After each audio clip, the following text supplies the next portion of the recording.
안녕하십니까.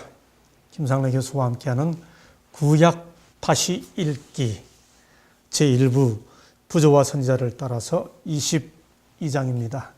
2016년 3월에 이 구약 다시 읽기를 시작한 이래로 그동안 대략 한 22번의 시간을 통해서 창세기를 마쳤습니다. 기억나십니까? 이 구약 다시 읽기는 이지 와이스의 부조와 선지자 그리고 선지자와 왕 이 두 권의 책을 따라서 구약 전체를 다시 한번 읽어보려고 하는 시도입니다. 포맷이 바뀌었죠. 우리 맨 처음 시작했던 포맷에서 다시 제가 좀 편하게 여러분과 함께 만나는 그런 장소에서 그동안 촬영해 오다가 또 오늘부터는 조금만 포맷을 바꾸어서 이 장소를 옮겼습니다. 출애굽기가 새로 시작되기 때문에 분위기를 좀 일신하는 그런 의미에서도 장소를 바꾸어 보았습니다. 오늘 22장은 제목이 모세입니다. 모세라고 하는 장의 제목으로 출애굽기 1장과 4장을 살펴보겠습니다. 출애굽 사건, 구약에서 이보다 더 중요한 사건은 없습니다. 구속의 대서사시이죠. 흔히 신학자들은 이 구약의 출애굽을 신약의 예수의 부활에 비견할 만큼 그렇게 중요한 사건으로 여깁니다. 물론 출애굽 중에서도 특별히 홍해 동항 사건을 그렇게 합니다만 출애굽 사건 전체가 다 구속의 대서사시지요. 출애굽 사건의 주인공은 누구일까요? 모세라고 대답하기 쉽겠죠? 그러나 우리가 성경을 읽어보게 되면 출애굽 사건의 주인공은 여호와 하나님이시죠. 그 여호와 하나님께서 모세라고 하는 등장인물을 쓰십니다. 그런 의미에서 인간 주인공은 모세지요. 이 출애굽기 1장과 4장에는 이 출애굽 사건에 여호와 하나님께서 등장인물로 사용하는 주인공인 모세가 출연하게 되는 배경이 기록되어 있습니다. 자, 이제 이 출애굽기 1장 4장에 나타나 있는 모세의 그 등장 배경을 설명하기 전에 우리 모세의 생애를 흔히 아주 쉽게 3부로 나누어 40년, 40년, 40년의 생애로 나누죠. 모세의 생애 제1부는 출생에서부터 애굽의 교육을 받는 40년 생애입니다. 가정에서 교육받기를 12년을 했고요. 궁중교육이 28년입니다. 합하여 40년. 그리고 미디안 광야 생활 40년. 그리고 출애굽 지도자로서 봉사하는 기간이 40년이죠. 자, 우선 이것만 봐도 이 모세의 생애는 좀 흥미로운 게 있습니다. 120년의 40년, 40년, 40년 생애를 오늘날 일반적으로 우리들의 삶에 적용하면 초기 40년이 준비 기간이고 가운데 40년이 봉사 기간이고 나머지 40년이 은퇴 후 휴식 기간이어야 하겠죠. 그런데 모세의 생애는 초기 40년이 가정과 궁중에서 준비한 기간이었고 중기 40년이 미디안 광야에서 진짜 준비하는 기간이었고 마지막 끝에 40년이 하나님을 위해 일하던 기간이었습니다. 그러니 오늘날 우리들의 삶, 나중에 시편에 나오는 것처럼 강건하면 80이 된다고 했을 때 뭐 대략 25년의 생애를 산다고 하면 오늘날 우리들이 살아가는 것처럼 대략 뭐 60세 전후하여 은퇴하여 나중에 쉬는 기간이 아니고 모세의 생애대로 하면 초기 그다음에 중기를 넘어 마지막까지 일하다가 모세처럼 눈도 흐리지 않은 상태에서 그 생애를 마친다면 얼마나 멋질까 하는 모습도 모세의 생애 3부 구성에서 우선 느끼고 배울 수 있는 내용이죠. 자, 모세가 어떻게 등장하게 되나요? 모세의 등장의 역사적 배경을 살펴보면 먼저 출애굽기 1장 8절입니다. 유명한 구절이죠. 요셉을 알지 못하는 새 왕이 일어나서 애굽을 다스리더니, 이 말을 뒤집으면 무슨 뜻인가요? 요셉을 아는 왕이 있는 한 애굽에서 이스라엘 백성들이 괴롭힘을 당하지 않았다는 뜻이겠죠. 여러분, 그러므로 우리는 애굽을 생각하면 무조건 무슨 이렇게 저주받아야 하는 땅이고 나와야 하는 땅이고 그렇게 생각하기 전에, 요셉이 애굽에 들어가서 애굽 땅에 요셉이 복을 주어서 애굽 사람들과 이스라엘 백성들이 요셉 때문에 복을 누렸다는 사실을 먼저 좀 잘 이해할 필요가 있죠. 예, 우리도 요셉처럼 되어야 합니다.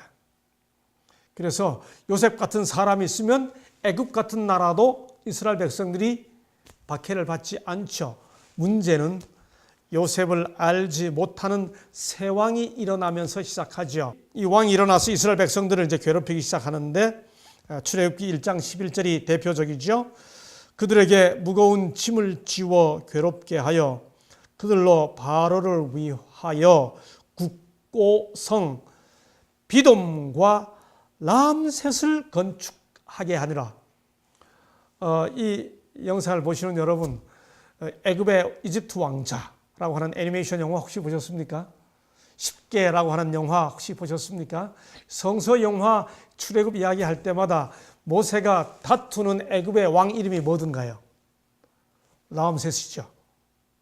여기 이스라엘 백성들을 괴롭히기 위하여 짓게 했던 건축물 중에 두 가지 중에 하나가 비돔과 람셋입니다. 애굽의 역사를 복원해 보면 이 람세스라고 하는 왕, 람세스 2세인데요. 이 람세스라고 하는 왕이 실제로 애굽을 다스리던 때는 BC 1200년 경입니다. 그러니 여기 람셋을 건축하게 했다는 말만 봐도 이스라엘 백성들이 고통당하던 때가 BC 약 1200년 경이겠구나라고 생각하기 쉽죠. 그러나 그렇게 생각할 수 없는 내용이 창세기 47장 11절에 나옵니다. 여기 보면 요셉이 바로의 명대로 그 아비와 형들에게 거할 곳을 주되 애굽의 좋은 땅 람세스를 그들에게 주어 기업을 삼게 하고라고 하는 구절이 나오죠. 요셉이 애굽에 들어갈 그 당시는 람세스라고 하는 왕이 애굽을 다스리던 BC 12세기일 수 없는 때입니다. 그런데 요셉이 애굽에 들어갔을 그때 야곱의 가족들이 머무르게 됐던 땅을 람세스라고 명하고 있습니다. 여러분, 이게 무슨 뜻일까요? 이것은 마치 우리 이조 시대 때 한양 이야기를 하면서 오늘날 아이들에게 그 옛날 한양 이야기를 하기 위해 한양이라고 표현하지 않고 그때 예를 들어 홍길동이가 서울에 왔는데 이렇게 표현할 수 있죠. 이게 지금 그런 식으로 표현되어 있기 때문에 여기 람세스라고 하는 말이 언급되었다는 이유 하나만으로 이스라엘 백성들이 고통당하던 때가 BC 12세기경이라고 생각할 필요는 없습니다. 왜냐하면 전통적으로 이스라엘 백성들이 애굽에서 고통당하던 때는 BC 14, 5세기경이라고 생각하기 때문입니다. 1400년대 중반 전후한 때라고 생각하기 때문이지요. 여하튼 이렇게 이스라엘 백성들이 고통을 당하는 중에 애굽 왕이 더 나아가 이런 시도까지 합니다. 남자가 나거든 너희는 그를 하수에 던져 그 여자여든 살리라. 부조와 선지자는 이 부분에 대한 해석을 하면서 뭐라고 설명합니까? 이스라엘 남자들을 다 말살시키려고 하는 이 일은 사단이 배후에서 조종하는 대쟁투의 또 다른 국면이었다고 이야기하고 있죠. 이럴 때 모세의 부모가 모세를 살리기 위해 하고 있는 그 유명한 시도. 아무리 소리가 나지 않게 하려고 해도 3개월 된 남자아이의 울음소리를 막을 수 없기 때문에 3개월쯤 되었을 때 그 유명한 갈대 상자에 담아서 나일강에 띄우지요. 여러분, 이때 이 갈대 상자에 담아서 모세를 나일강에 띄우는 그 자리에 애굽의 공주가 오고 공주가 그를 만나게 되는 그 과정에 미리암이 함께 움직이는 이 재미있는 바이블 스토리, 성경 이야기는 잘 아시죠? 근데 그렇게 만나게 된 그 과정에 대해 부조와 선지자는 또 다른 영적인 역사가 있었다는 사실을 이렇게 설명합니다. 242쪽. 누구는 천사들은 바로의 딸을 그곳으로 인도하였고 우연이 아니라는 거지요. 그저 우연히 바로의 공주가 거기 가서 목욕하다가 갈대 상자를 만난 것이 아니라 천사가 그녀를 그리로 인도했다는 것이죠. 여러분 그 나머지 내용은 잘 아십니다. 이렇게 해서 이 모세의 누이가 보고 있다가 가서 그 다음에 유모를 데려온다고 하고 친엄마를 만나서 아이를 기르게 되죠. 합법적으로 아이를 기를 수 있게 되었습니다. 바로의 딸이 그에게 이르되 이 아이를 데려다가 나를 위하여 젖을 먹이라 내가 그 삭슬 주리라. 이렇게 해서 모세가 친모 밑에서 양육을 받게 되는데 얼마 동안이나 양육을 받았을까요? 성경에는 없습니다. 출애굽기를 아무리 읽어봐도 출애굽기 자체에는 모세가 몇 살까지 어머니 밑에서 양육받았다는 기록이 없습니다. 그러나 대부분의 유대 랍비들도 그렇게 생각하고요. 여기 부조와 선지자 243쪽에도 나와 있는 것처럼 12살 때까지입니다. 그 어머니는 모든 기회를 이용하여 하나님을 위하여 자기 아들을 교육하는 일에 전심전력하였다. 그 어머니는 아이의 마음에 하나님을 경외하고 진리와 공의를 사랑하는 정신을 불어넣고자 노력하였으며 모든 부패케 하는 가마로부터 보전함을 받을 수 있도록 그를 위해 열렬히 기도하였다. 어머니는 할 수 있는 데까지 오래도록 소년을 데리고 있었으나 그가 12살이 되었을 때에 부득불 보내지 않으면 안 되었다. 여기서 우리는 뭘 알 수 있나요? 유대 백성들이 12살 되었을 때 성년식 하지요. 계명의 아들이 되었다. 바미스바라고 하는 거창한 의식을 행합니다. 우리가 이후에 모세의 생애를 보게 되면 애굽 궁중에 가서 28년 동안 교육을 받는데 28년 동안 받은 교육보다 12년 동안 받았던 어머니 교육이 그의 정체성을 형성하게 되죠. 이래서 유대인들은 지금도 어머니가 유대인이면 유대인이라고 간주합니다. 아버지가 유대인인 것보다 어머니에게서 유대인 교육을 받느냐가 굉장히 중요하죠. 참 아주 놀라운 현실을 우리에게 보여주지 않습니까? 우리 어머님들 여기서 굉장한 도전을 받아야 되겠죠. 아이들 참 착했는데 중학교 가더니 고등학교 가더니 우리 아이 망가졌다가 아니고 12살 될 때까지 어떻게 키웠느냐가 아이의 평생을 결정할 수 있도록 가르치는 일이 중요한 거죠. 우리 나이로 하면 초등학교 졸업하기 전까지. 초등학교 딱 졸업할 때까지죠. 자, 이렇게 해서 12년이 지난 다음에 드디어 모세가 바로의 궁중으로 가게 됩니다. 출애굽기 2장 10절에 보면 바로의 딸이 그를 데려가면서 이름을 뭐라고 지었는가 하면 모세라고 지었는데 모세라고 지은 이유를 뭐라고 이야기합니까? 이는 내가 그를 뭐하였습니다. 건져내었습니다. 여러분 이게 공주 입장에서 지은 이름이지요. 모세 입장에서는 건져낸 게 아니고 건져졌죠. 그렇죠? 나일강에서 건져졌죠. 여러분 그런데 양모가 자기 입장에서 건져냄이라고 지은 이 모세라는 이름은 이후 모세의 전체 생애에서 해야 할 그의 사명을 나타내 주는 이름이 되었죠. 참 신기하잖아요. 그는 건져내는 사역을 평생 동안 하게 되니까요. 역사학자들이 애굽의 왕조를 복원해 보았습니다. 아마도 이 모세가 건져냄을 받았게 되었을 애굽의 제18왕조, 18왕조 제5대 파라오의 모습인데요. 그때 당시에 애굽 바로들의 이름 앞에는 툭모세니, 무슨 아모세니 등등 모세라는 이름이 아주 보편적인 이름이었습니다.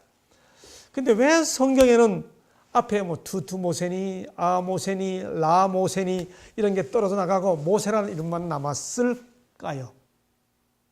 왜냐하면 이 모세라는 이름 앞에 붙어 있는 투투니, 아니, 라니 하는 이름들은 다 신들의 이름이기 때문에 그래요. 나중에 히브리 11장을 살펴보게 되면 모세의 믿음을 이야기하면서 모세가 애굽의 왕자로 칭함받기를 거절하지요. 아마 그렇기 때문에 애굽의 신들의 이름이 그에게서 떨어져 나가고 모세라는 이름만 남았는지도 모릅니다. 여하튼 이렇게 모세라는 이름을 받게 된 모세의 신분은 그저 한 공주의 아들이 아니었습니다. 부조와 선지자 245쪽에 보면 잘 보세요. 이게 굉장히 중요합니다. 국왕은 그의 양손을, 양자가 아니고 양손이죠. 자기 딸이 이렇게 취했으니까 양손을, 그 다음 잘 보세요. 자기의 보좌의 후계자로 삼기로 결심하였으며,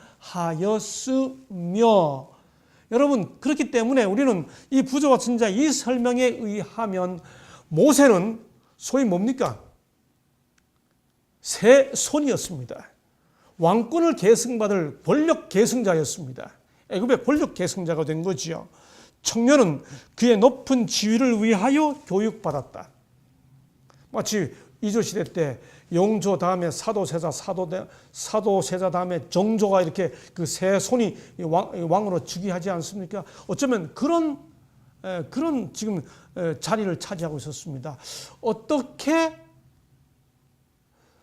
임금이 양손을 자기의 입양한 손자를 권력 계승자로 생각하였을까요? 만약에 이 부조와 선지자 이 설명을 있는 그대로 받아들이게 되면 이 임금에게 왕자가 없었다는 뜻이 되겠죠. 권력을 계승할 아들이 없었다는 뜻이 되겠죠. 그렇기 때문에 딸이 입양한 아들에게 권력을 계승할 계획을 했다는 것이 되겠죠. 실제로 애굽의 역사에 보면 딸로서 다른 이와 함께 결혼하여 권력을 차지한 유명한 통치자가 있습니다. 애굽 관련 박물관 가는 데마다 이 사람의 그 흉상이 있습니다. 그가 바로 핫셉섯이라고 하는 여왕입니다. 바로 이 여왕의 조상입니다. 이건 만든 게 아니고 실제로 애굽에서 나온 핫셉섯의 5대 바로라고 하는 핫셉섯의 상입니다. 아주 유명합니다. 만약에 이 핫셉섯, 굉장한 통치자였던 이 핫셉섯이 공주이던 시절에 모세가 양자가 되었다면 실제로 그랬을 가능성이 높아지겠죠. 정확한 것은 모릅니다만 아마도 그랬다면 이 부조와 선지자 245쪽의 설명은 굉장한 개연성을 갖게 되는 것이죠.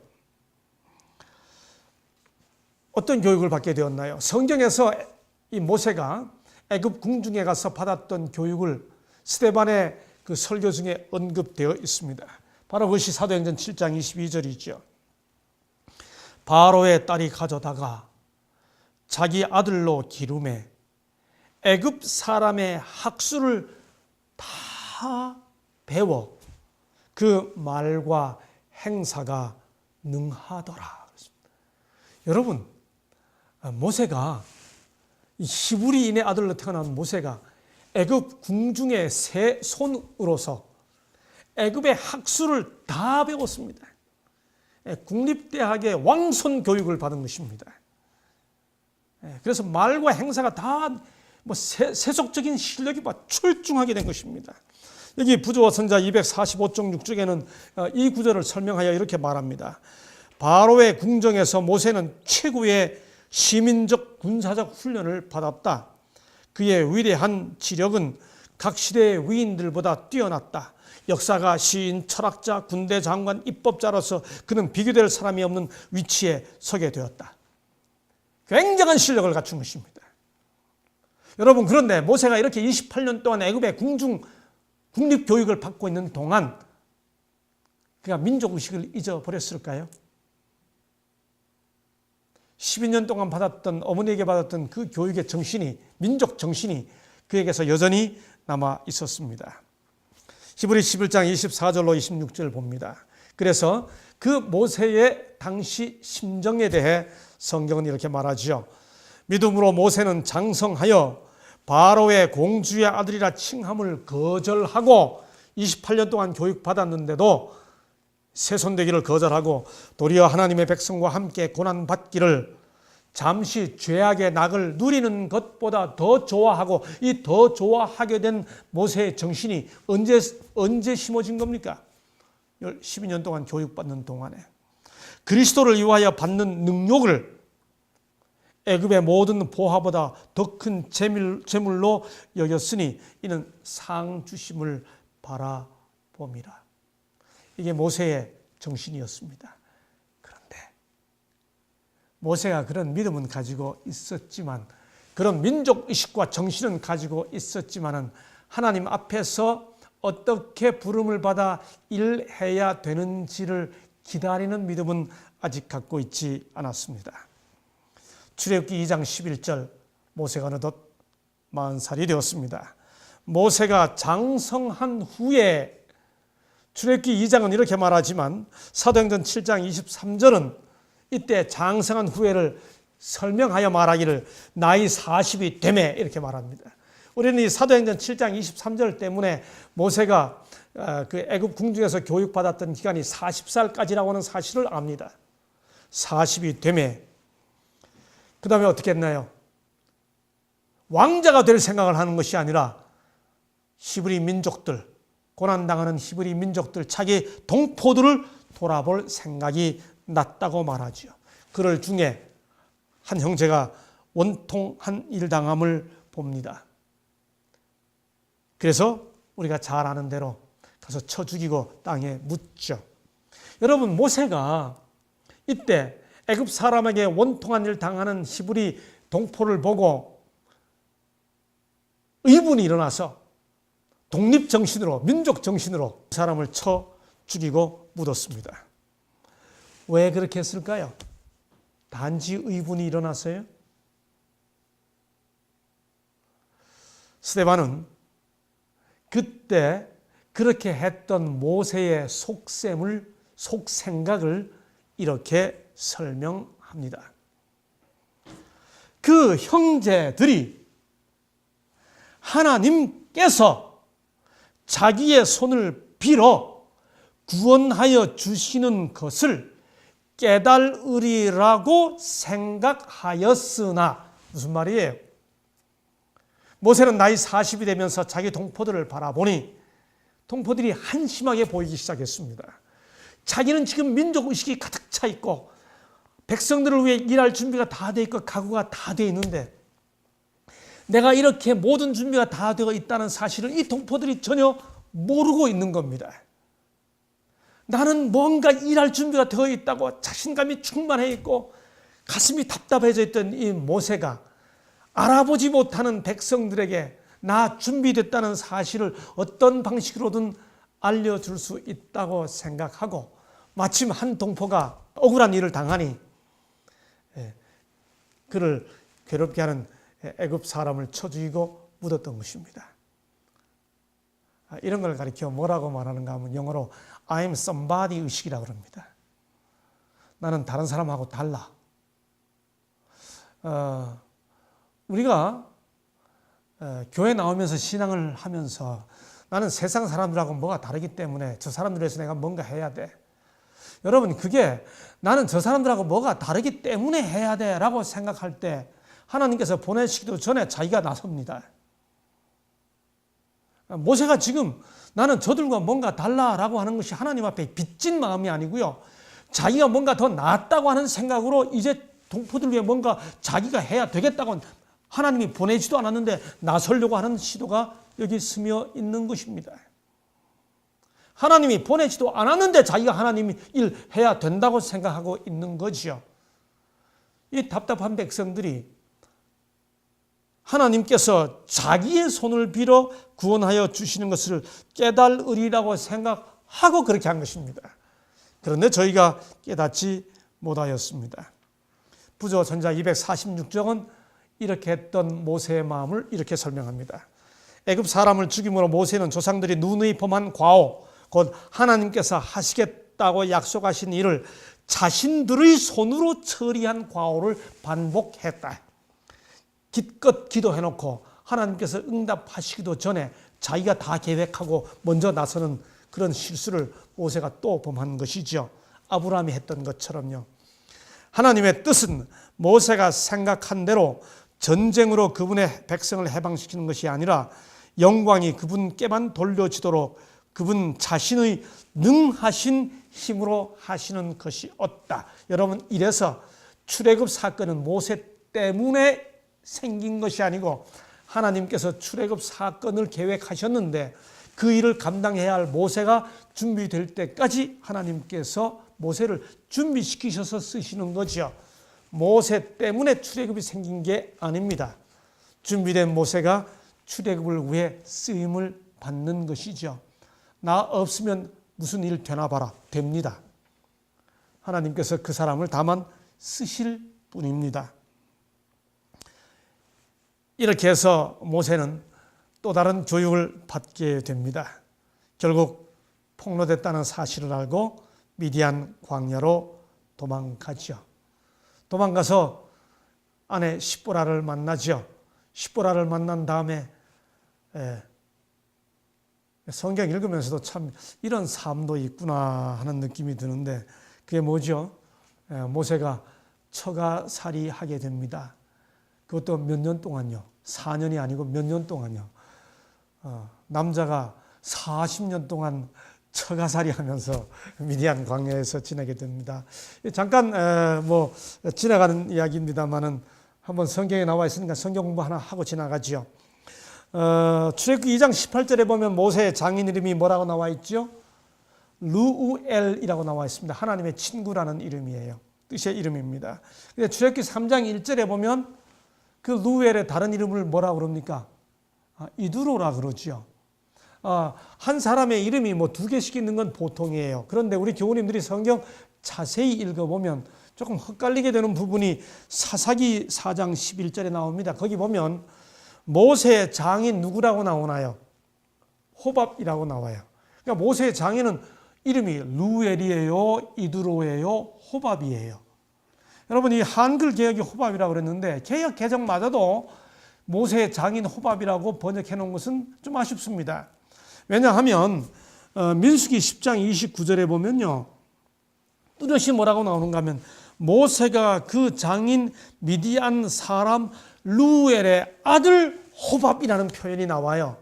여러분, 그러면 사사기 4장 11절에 모세의 장인 호밥이라는 표현은 호밥이 모세의 장인입니까? 누굽니까?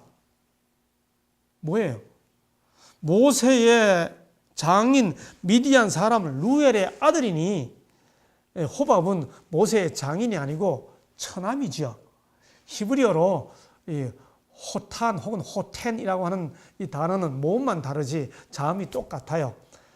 그렇기 때문에 이 사사기 4장 11절은 모세의 장인 호밥이 아니고 모세의 처남 호밥, 그렇게 번역을 다시 달리 해야 하는 구절입니다. 오해하지 마시기 바랍니다.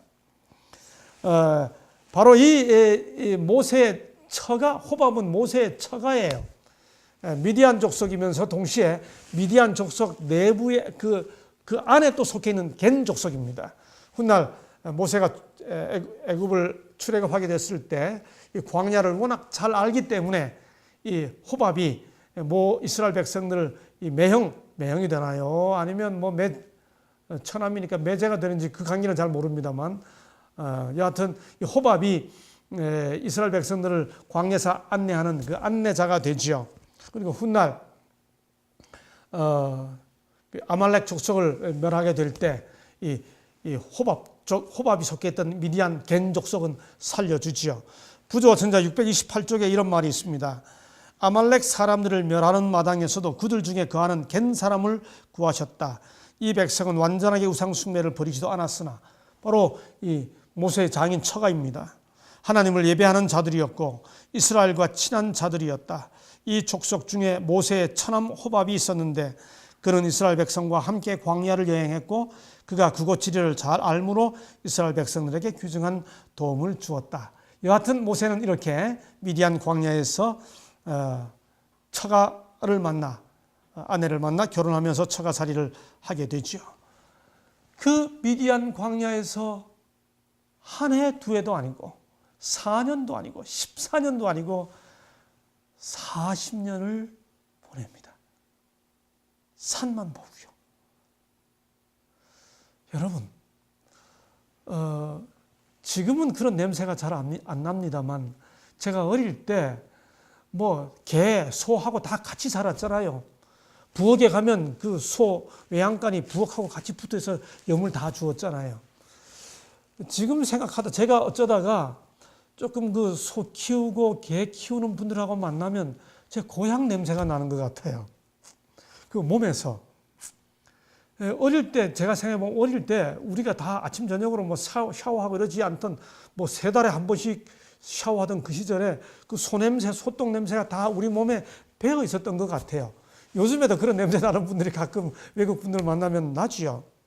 여러분, 틀림없이 40년 동안 이렇게 살았으면 양똥 냄새가 모세 몸에 잔뜩 뱄을 겁니다. 그런데 그 양들 끌고 산에 가서 모세가 산을 바라보며 무슨 생각을 했을까요? 영원한 산들의 엄숙한 장관 속에서 그는 지극히 높으신 분의 위엄을 바라보고 그와 대조하여 애굽 신들이 얼마나 무력하고 무의미한가를 깨달았다. 여기서 그는 성령의 감동하심을 입어 창세기를 기록하였다. 이 40년 기간 동안 한 일이 모세가 창세기를 기록한 일입니다. 적막한 황야에서 보낸 오랜 세월은 모세와 그의 백성뿐 아니라 그 후 계속된 모든 시대를 통하여 이 세상에 풍성한 축복이 되었다. 와, 모세가 40년 동안 광야 생활하는 바람에 오늘날 우리가 창세기 읽게 되었습니다.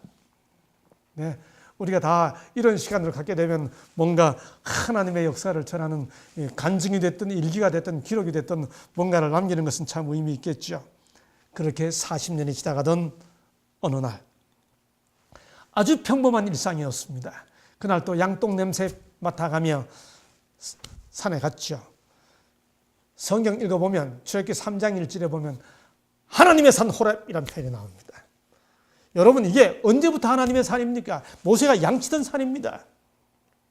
성경을 기록하는 모세는 그가 훗날 하나님을 만나게 된 사실 때문에 그 산은 일상적인 산이었지만은 그 산을 기록할 때 이미 하나님의 산이라고 모세는 기록하죠.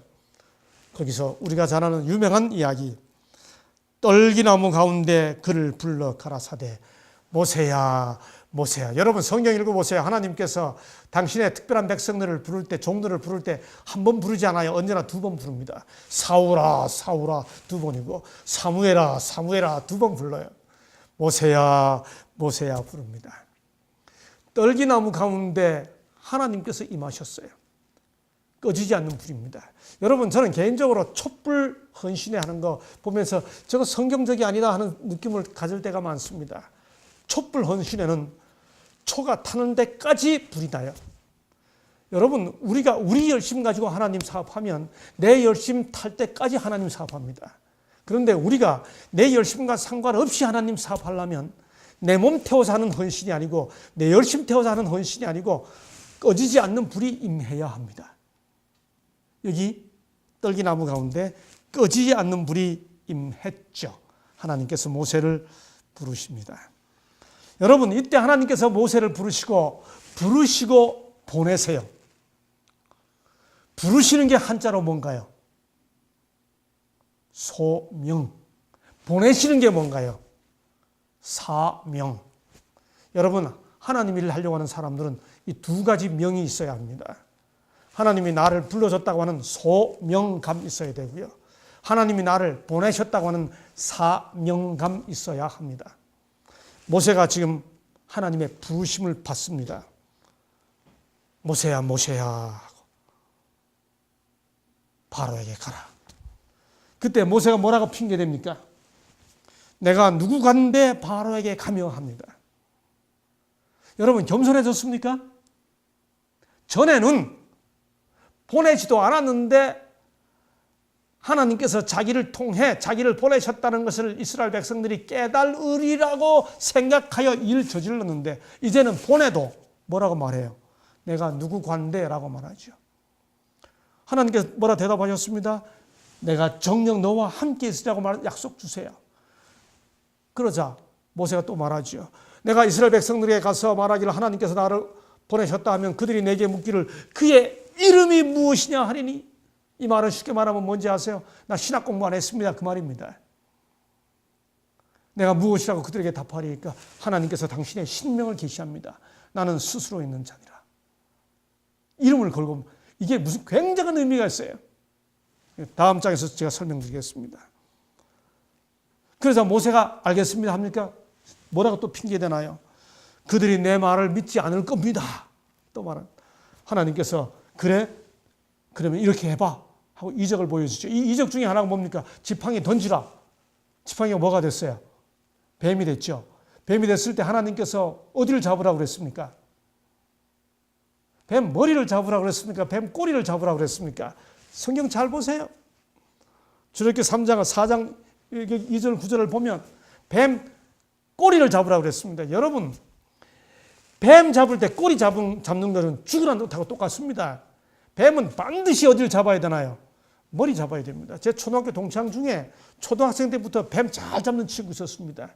이 친구는 뭐 뱀 잡았다 그러면 딱 머리 잡고요. 초등학생 때부터 어떻게 손 탁 하면 순식간에 뱀을 딱 아주 그냥 하얗게 만들어 봅니다. 껍질을 그냥 한 번에 벗겨버립니다.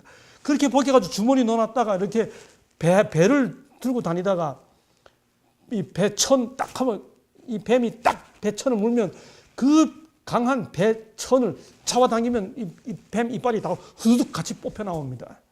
뱀 이빨을 다 뽑은 다음에 뱀을 이렇게 다 벗겨가지고 누드를 만들어가지고 이 고무줄하는 여학생한테 가서 던지죠. 그렇게. 그런데 그 친구도 보면 어릴 때부터 뱀 머리를 딱 이렇게 잡아요. 뱀 꼬리를 잡으라 그랬죠. 그 다음에 문둥병, 손 넣었다 뺐다. 그 다음에 이 물이 피가 되는 기적. 다 뭡니까? 내가 애굽의 신들 제어하고, 그 다음에 생명을 지배하고, 그 다음에 내가 너를 지켜준다는 약속 보여줍니다. 이 정도 보여줬으면 하겠다 그래야지요. 이렇게 했는데 또 모세가 뭐라고 핑계댑니까? 나 말 못합니다. 그럽니다. 이쯤 되면 하나님도 조금 좀 화가 나실만 하지요. 그래도 하나님 뭐라고 말씀하세요? 할 말을 내가 가르쳐 줄 테니까 걱정 말고 가. 그럽니다. 드디어 모세가 뭐라고 말합니까? 알겠습니다. 가겠습니까? 이렇게까지 했는데 또 모세가 말해요. 4장 13절에 뭐라고 말합니까? 주여 보낼 만한 차를 보내소서. 이게 겸손한 게 아닙니다. 이게 전에는 안 보내도 가겠다고 나서더니 이제는 하나하나 따박따박 다 약속해줘도 내가 뭘 합니까? 이제 그저 양치고 그저 이러고 그냥 살다 가는 거죠. 이게 I'm nobody 의식이라고 합니다. 제가 하게 뭘 합니까? 하나님께서 모세가 이제는 겸손이 아니라 불신의 상태에 이런 것을 아시고 노하시면서 대변자 아론을 허락하십니다. 예.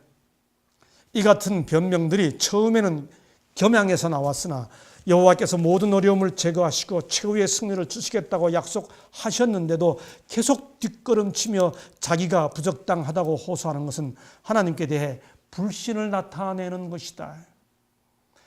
부르지도 않았는데 나서는 것이나 보내시는데도 안 가는 것이나 똑같은 불신입니다. 우리는 이 모세를 부르시고 모세를 보내시는 하나님의 섭리에서 배워야 할 귀한 교훈이 있습니다. 드디어 모세가 갑니다. 모세가 그 아내와 아들들을 나귀에 태우고 애굽으로 돌아가는데 하나님의 지팡이를 손에 잡았더라. 여러분 기억하십시오. 이 지팡이는 지금까지 양치던 모세의 지팡이입니다. 그런데 모세가 들고 가는 이 지팡이를 모세는 나중에 출애굽기를 기록하는 모세 자신은 그것을 무슨 지팡이라고 기록해요? 모세의 지팡이라고 말하지 않고 하나님의 지팡이라고 기록합니다. 이 지팡이가 하나님의 사역을 하는 귀한 도구가 되지요. 구원자는 비천한 목자로서 손에 지팡이만을 가지고 갈 것이나 하나님께서 그 지팡이를 당신의 권능의 상징으로 삼으실 것이었다. 부조와 선지자 251쪽. 어쩌면 이 지팡이는 모세의 손에 들린, 그러나 하나님의 지팡이, 이 지팡이는 모세 자신을 상징하는 것이기도 했습니다. 그는 이제 하나님의 지팡이가 된 거지요.